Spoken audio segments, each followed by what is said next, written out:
మీ పిల్లల కోసం ఏదైనా వెరైటీగా ట్రై చేయాలనుకుంటున్నారా? అయితే ఈ వెజ్జీ పాస్తాని ట్రై చేయండి.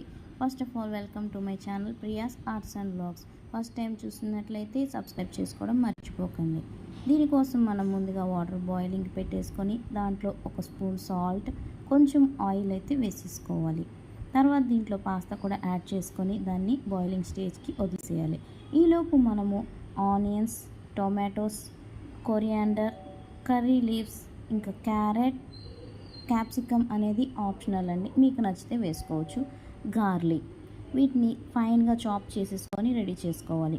చూడండి, ఇలా ట్రాన్స్పరెంట్గా అవ్వాలి. ఈ స్టేజ్లో సాఫ్ట్గా ఉంటుంది పాస్తా. ఇప్పుడు దీన్ని మనం డ్రైన్ చేసేసుకొని దీనిపైన కూల్ వాటర్ అనేది స్ప్లాష్ చేసుకోవాలి, లేదంటే అవి ఓవర్ కుక్ అయిపోయి బ్రేక్ అయిపోయే ఛాన్స్ ఉంది.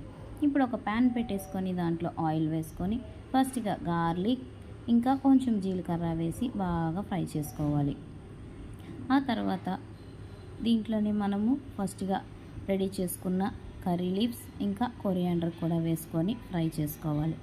ఆ తర్వాత దీంట్లో మనం ఫైన్గా చాప్ చేసి పెట్టుకున్న ఆనియన్ కూడా వేసి అవి ట్రాన్స్పరెంట్గా అయ్యేంత వరకు మనము ఫ్రై చేసుకోవాలి.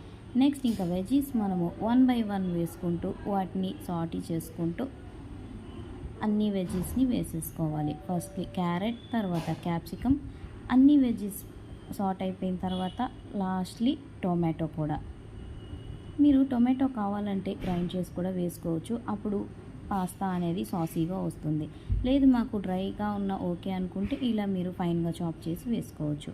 ఇప్పుడు కొంచెం టేస్ట్కి సరిపడా సాల్ట్ కూడా వేసుకొని మనం ఒకసారి లిడ్ పెట్టేసుకున్నామంటే అవి బాగా స్టీమ్ అయిపోతాయి. కలిపేసుకొని మళ్ళీ ఒకసారి లిడ్ పెట్టేసుకున్నామంటే దాంట్లో ఉన్న వాటర్ అనేది ఎవాపరేట్ అయిపోతుంది. ఇప్పుడు మనము దీంట్లో టేస్ట్కి సరిపడా చిల్లీ పౌడర్ వేసుకోవాలి.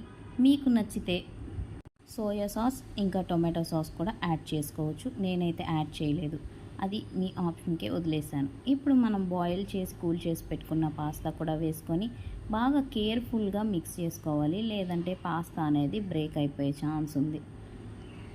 ఇలా బాగా మిక్స్ చేసేసుకొని ఒక 2 minutes మనం లిడ్ పెట్టేసుకున్నామంటే ఆ వెజ్జీ ఫ్లేవర్స్ అన్నీ కూడా పాస్తాకి వచ్చేస్తాయి. ఫైనల్లీ కొరియాండర్తో గార్నిష్ చేసుకుంటే వెజ్జీ పాస్తా రెడీ.